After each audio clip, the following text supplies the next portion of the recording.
Lucas 11:29 dice, y apiñándose las multitudes, comenzó a decir, esta generación es mala, demanda señal, pero señal no le será dada, sino la señal de Jonás. ¿Te has preguntado cuál fue la razón por la que Yeshua tomó como señal la misma señal de Jonás? ¿Qué relación hay entre ellos? Estamos a punto de descubrirlo en este programa. Bienvenidos.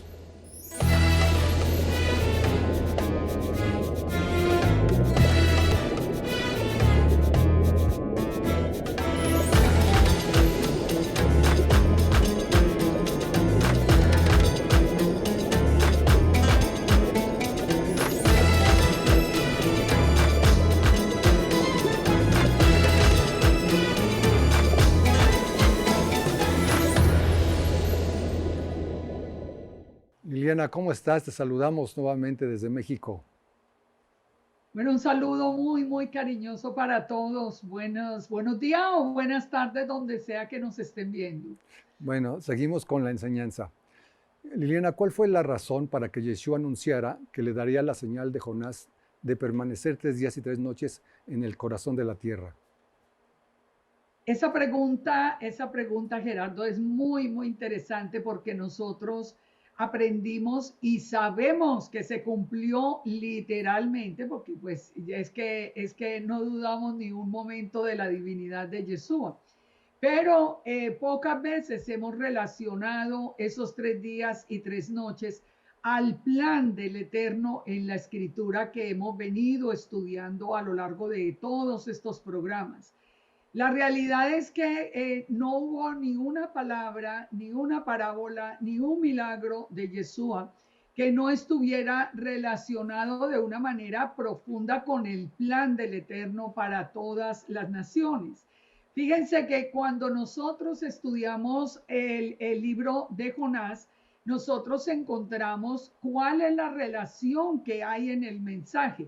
No solamente, bueno, todos sabemos, eso sí, sé que todos los que me están viendo saben que Jonás estuvo dentro del pez 3 noches y 3 días y Yeshua en la tumba 3 noches y 3 días. Pero ¿cuál es la relación más allá de esa, de coincidir en el tiempo? La relación, como les digo, está muy relacionada, es con el plan del Eterno. Miremos un poquito la escritura en el libro de Jonás y vamos a entender mucho de esto que estoy diciendo.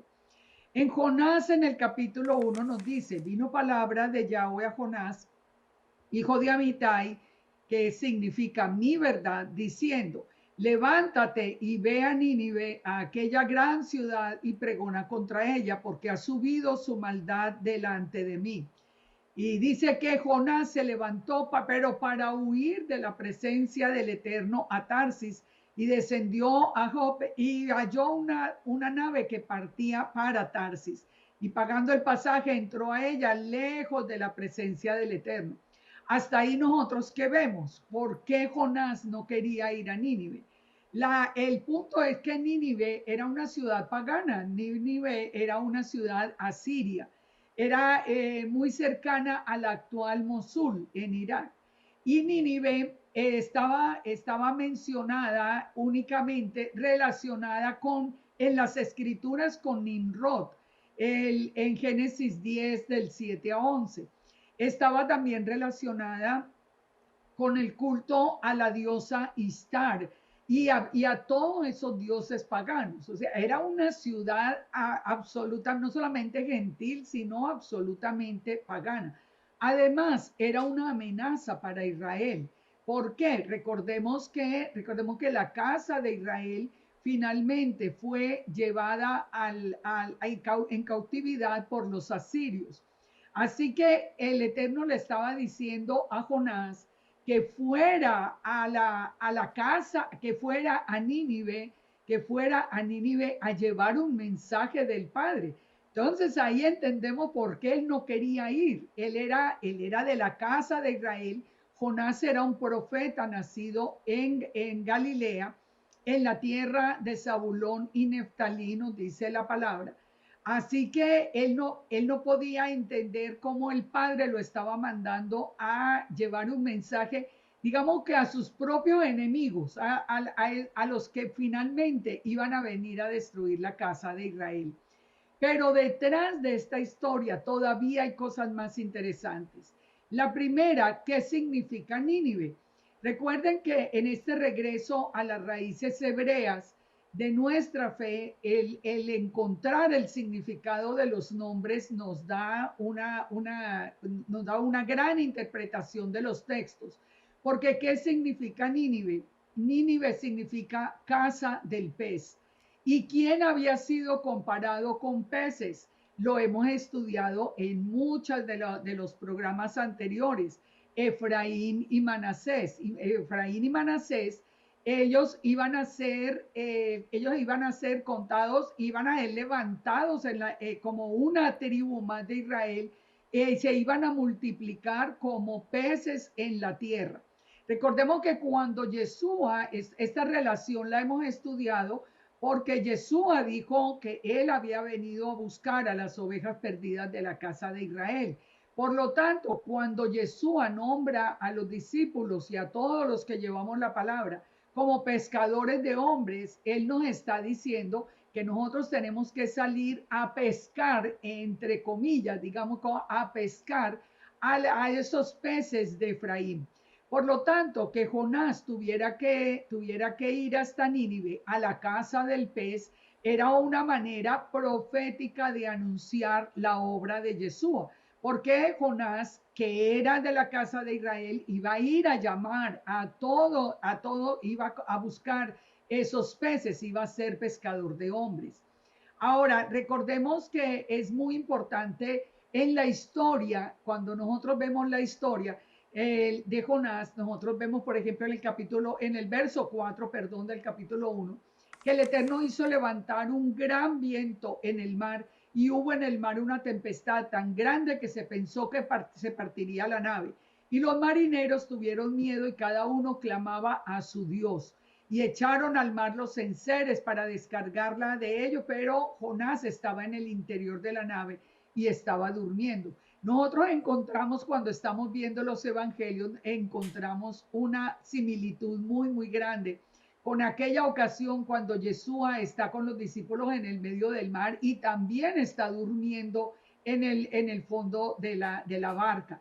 Es decir, Yeshua de muchas maneras nos estaba relacionando el tema de su muerte, de su resurrección, al tema al tema de Jonás. No solamente cuando había anunciado los días que iba a permanecer él en el corazón de la tierra. Ahora, pero fíjense que dice que cada uno clamaba a su Dios, los que iban allí en la nave. Quiere decir que realmente Jonás iba a ir a llevarle el mensaje a un pueblo pagano, a un pueblo que tenía varios dioses. Pero cuando ellos empiezan a darse cuenta que el mar levantándose es una amenaza que ellos no pueden manejar. En el verso 8, ellos le dijeron, decláranos ahora, ¿por qué nos ha venido este mal? ¿Qué oficio tienes? ¿De dónde vienen? Ellos se dieron cuenta que el punto central era Jonás. Y él le respondió, yo soy hebreo y temo a Yahweh, el Dios de los cielos, que hizo el mar y la tierra.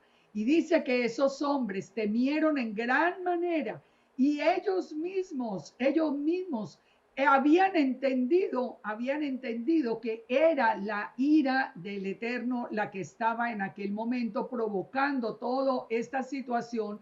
Y cuando Jonás les dice que lo echen al mar, dice que estos hombres clamaron a Yahweh. Ellos creían en otros dioses, pero no más por el hecho de ver un Dios que respaldaba a Jonás aceptando su culpabilidad por tratar de huir del Eterno. Y cuando lo echaron al agua, ya ellos mismos estaban clamando al Eterno y le dijeron, te rogamos ahora, Yahweh, que no perezcamos nosotros por la vida de este hombre, ni ponga sobre nosotros la sangre inocente, porque tú, Yahweh, has hecho como has querido. O sea, ellos reconocieron a través de él que había un Dios en los cielos. ¿Qué ha pasado con el pueblo gentil cuando vamos a Yeshua? nosotros entendemos que a través de la vida, de la muerte y de la resurrección de Yeshua, el mundo también ha creído. Entonces, fíjense que el paralelo, pero esperemos a ver qué pasa cuando llega ya Jonás. Cuando Jonás es echado al agua, dice que el Eterno tenía preparado un gran pez que lo tragara. Y estuvo Jonás en el vientre del pez 3 días y 3 noches. ¿Por qué eso era una señal para los de Nínive? ¿Por qué los de Nínive con ese milagro ellos iban a creer? La respuesta la tenemos inclusive en Apocalipsis 9:11. En Apocalipsis 9:11 nos dice que el rey del abismo, de la oscuridad, es Abadón, cuyo nombre en hebreo es Abadón y Apolión. Él estaba donde Abadón y Apolión estaba en el mar. Ellos eran gentiles, paganos, o sea que ellos sabían que ellos adoraban también a Abadón que estaba en el mar. Cuando el pez traga a Jonás y lo devuelve otra vez a la tierra, ellos entendieron que el poder del Todopoderoso iba por encima del poder de sus dioses, porque él había salido del fondo del mar. Esto también nos lo tenemos que unir a lo que ha sucedido después de Yeshua. Llevamos más de 2000 años donde el mundo entero, hasta lo último de la tierra, viendo los milagros y viendo que venció a la muerte, ha creído también en Yeshua. Cuando vemos que en este tiempo, Jonás ya llega a la ciudad. Jonás se levantó, dice que fue a Nínive conforme a la palabra del Eterno. Ahora sí ya va y les da el mensaje. ¿Cuál era el mensaje? De aquí a 40 días Nínive será destruida. O sea, él no necesitó sino darles un plazo para advertirles. ¿Y por qué? ¿Qué hicieron ellos? Dice que todos los hombres de Nínive creyeron a Dios y proclamaron ayuno y se vistieron de cilicio, desde el mayor hasta el menor. Y le llegó la noticia hasta el rey de Nínive y se levantó de su silla, se despojó de su vestido y se cubrió de cilicio y se sentó sobre ceniza. E hizo proclamar y anunciar en Nínive por mandato del rey de sus grandes, diciendo: hombres y animales, bueyes y ovejas que gusten alguna cosa, no se les dé alimento ni beban agua, sino cúbranse de cilicio hombres y animales y clamen a Dios fuertemente y conviértase cada uno de su mal camino, de la rapiña que hay en sus manos. ¿Quién sabe si se volverá y se arrepentirá Dios y se apartará el ardor de su ira y no pereceremos? ¿Qué era lo que habían reconocido? Ya habían visto a Jonás salir de la profundidad del mar, así que primera señal muy grande. Ellos ya entendían y ellos ya sabían que había un Dios todopoderoso, que es nuestro Dios, que es nuestro Padre, que podía destruirlos realmente si ellos no se arrepentían. Lo que finalmente lo llevó hasta que aún, como hemos acabado de leer, proclamaran ayuno aún hasta para los animales. Todos los hombres y hasta los animales ayunaron. Fíjense que cuando nosotros vemos el mensaje y la repercusión que tuvo el mensaje en estos capítulos, nosotros ahí es donde hacemos esa conexión profunda. ¿Cómo termina ya el libro de Jonás? Dice que Jonás más bien salió otra vez de Nínive y cuando vio que el pueblo se estaba arrepintiendo, él se enojó. Él más bien, como eran sus enemigos, él más bien albergaba como en su corazón que ellos nunca se enojaran, que ellos nunca se arrepintieran para que fueran destruidos. Ahora, ¿por qué se enojó y qué importancia tiene ese enojo de Jonás? Él se enoja, bueno, primero, como les digo, porque él quería ver sus enemigos destruidos, pero también es un anticipo, si ustedes recuerdan, de la parábola del hijo pródigo, cuando la casa de Israel, que es el que se fue al mundo, regresa otra vez al padre, que el hijo mayor se encuentra muy celoso y enojado. Como Jonás en este momento era del pueblo de Israel, él se enojó de pensar que gentiles iban a ser anexados al pueblo de Israel, como fueron estos de la ciudad de Nínive.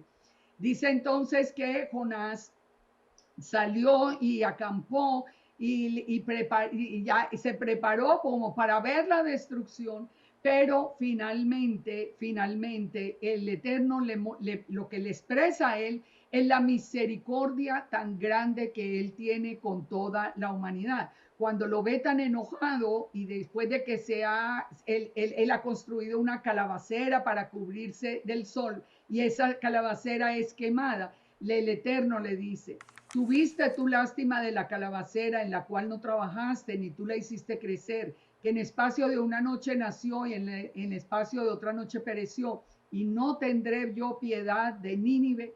Aquí entendemos esas palabras que nos dice el Eterno en Juan, cuando nos dice: de tal manera amó Dios al mundo que envió a su propio Hijo a morir por nosotros, que éramos también un pueblo pagano, que creíamos en ídolos, que creíamos que estábamos detrás de, inclusive mucha gente detrás de falsos dioses.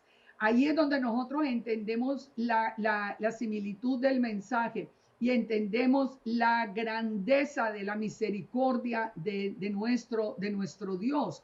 Entonces dice, por ejemplo, en Lucas 11:29, nos dice: apiñándose las multitudes, comenzó a decir: esta generación es mala, demanda señal, pero señal no le será dada sino la señal de Jonás, porque así como Jonás fue señal a los ninivitas, también lo será el Hijo del Hombre a esta generación.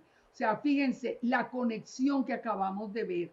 La conexión nosotros éramos ese pueblo que merecía era destrucción, pero por el amor y la misericordia del Eterno, él vino Yeshua como el Hijo del Hombre a llamarnos a nosotros también a arrepentimiento.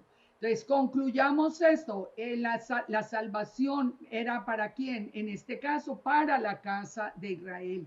Vino como consecuencia de la resurrección después de 3 noches y 3 días, lo que nos daba un tiempo exacto, son 72 horas, en las que ambos permanecieron el uno en el interior del pez, el otro en el interior de la tierra. Entonces, la señal es absolutamente igual.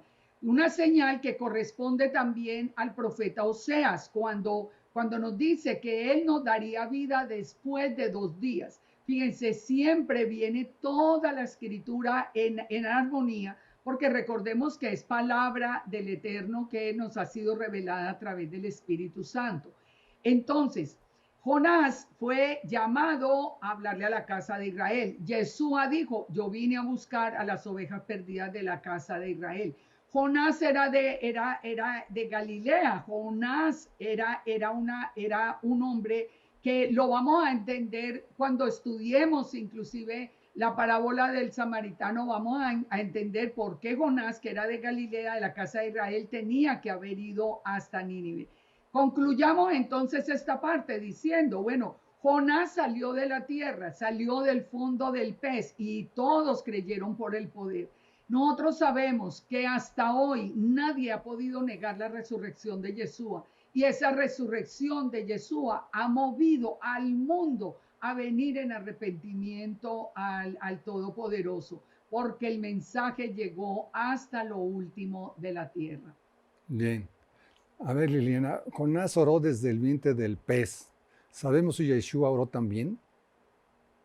Ese es otro punto que es muy, muy interesante, porque la oración de Jonás en el pez es exactamente igual, muy, muy conectada en su sentido con la oración de Yeshua, que la encontramos en el Salmo 22. En la oración de Jonás, Jonás le dice al Eterno, le dice desde el vientre del pez: invoqué en mi angustia a Yahweh y él me oyó, desde el seno del Seol clamé y mi voz oíste. Dice: me echaste a lo profundo, en medio de los mares, me rodeó la corriente, todas tus ondas y olas pasaron sobre mí. Entonces dije: desechado soy de delante de tus ojos, mas aún veré tu santo templo. Las aguas me rodearon hasta el alma, me rodeó el abismo, el alga se enredó en mi cabeza. O sea, Jonás está en este momento explicando la situación. ¿Qué siente Jonás? Jonás está sintiendo que el padre lo abandonó, lo echó al fondo, lo echó al fondo del mar. Él sigue diciendo, descendí a los cimientos de los montes, la tierra echó sus cerrojos sobre mí para siempre. Mas tú sacaste mi vida de la sepultura, oh Yahweh, Dios mío. O sea, él tiene la esperanza en el eterno, pero él sabe, él está clamando porque siente que de alguna manera el eterno se ha separado de él y lo ha puesto allí en esta situación. ¿Qué encontramos nosotros en el Salmo 22? O sea, si ustedes leen cada uno de estas dos porciones de las Escrituras, lo van a ver más claro. Por causa del tiempo tenemos que acortar. Pero en el Salmo 22, ¿qué encontramos en esa oración de Yeshua? Que comienza diciendo, con las palabras que las dice, inclusive comienzan ese verso 1, desde la misma cruz, cuando él ya está para morir. Dios mío, ¿por qué me has desamparado? ¿Por qué estás tan lejos de mi salvación y de las palabras de mi clamor? Y le sigue diciendo, Dios mío, clamo de día, no responde, de noche no hay para mi reposo, pero tú eres santo, tú habitas entre las alabanzas de Israel. Es el mismo proceso en la oración de Yeshua, que él era una manera de llevarnos hasta el Salmo 22 para entender lo que estaba pasando durante la crucifixión y la muerte. Hay un verso que lo hemos estudiado muchas veces, que es el verso 6 del Salmo 22, cuando Yeshua dice, mas yo soy gusano y no hombre, oprobio de los hombres y despreciado del pueblo. Que cuando Yeshua, de la misma manera que Jonás lo hizo, está reconociendo es como su ministerio. Porque dice que él es gusano y no hombre. Lo hemos hablado como les digo, en otros programas, cuando estamos hablando del Coccus silicis, que es ese animal hembra, y recordemos que Yeshua está muriendo en lugar de Israel, que muere al dar a luz y cuando muere da a luz millones de gusanitos, miles de gusanitos. Entonces, ¿qué fue lo que pasó con la muerte de Yeshua? Con la muerte de Yeshua, digamos que se dio a luz de la misma manera millones de creyentes alrededor del mundo, miles en cada rincón de la tierra. También nos está hablando como Jonás de lo que estaba viviendo. Todos los que me ven me escarnecen, estiran la boca, menean la cabeza diciendo, se encomendó a Yahweh, pues que lo libre él, que lo salve, puesto que en él se complacía. Recordemos que aún la misma guardia romana que estaba allí y mucha de la gente que estaba presente en la cruz se estaban burlando de él, ¿no? Que era rey de los judíos. Bueno, entonces bájese de allí. Dice, tú eres el que me sacó del vientre, el que me hizo estar confiado desde antes a los pechos de mi madre. Sobre ti fue echado desde antes de nacer, desde el vientre de mi madre. Tú eres mi Elohim. O sea, él está reconociendo toda esa relación profunda, porque sabemos que Yeshua fue engendrado por el poder del Espíritu Santo en Miriam. O sea, cuando nosotros leemos entonces toda este Salmo 22 y cómo fue, dice, como en el verso 14 que dice, han sido derramados como aguas, todos mis huesos se descoyuntaron, mi corazón fue como de cera derritiéndose en medio de mis entrañas, como un tiesto seco, como un tiesto se secó mi vigor y mi lengua se pegó del paladar. Recordemos a Yeshua diciendo tengo sed, o sea, era cada una de los momentos que Yeshua mismo estaba viviendo. Por lo tanto, la similitud que hay no es solamente los 3 días y las 3 noches completas. En el corazón del Eterno solo había la misericordia para venir a llamar a un pueblo pagano, para venir a llamar a un pueblo que había vivido en pecado y alejado del verdadero Dios, creador del cielo y de la tierra. Bien, Liliana, pero aún tenemos más por estudiar relacionando los evangelios con el Antiguo Testamento. siempre tenemos que recordar esto como yo los invito a que ustedes vean en los programas anteriores, ustedes vean la conexión que existe entre cada pasaje del Nuevo Testamento con todo el plan que el Eterno nos dio desde el principio, desde la misma creación.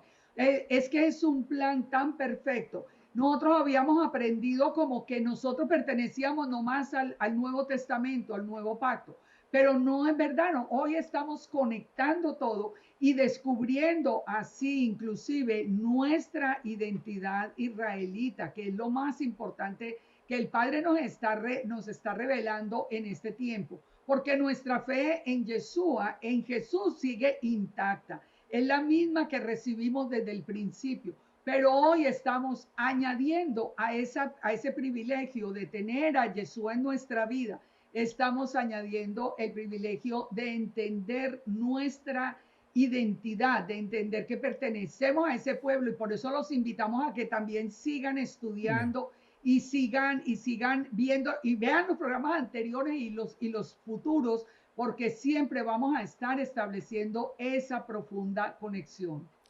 Gracias, Liliana. Se nos terminó el tiempo. Shalom, shalom. Shalom para todos. Muchas bendiciones a todos. En nuestro próximo programa estudiaremos la conexión que tiene la parábola del buen samaritano con la profecía del Antiguo Testamento. Shalom.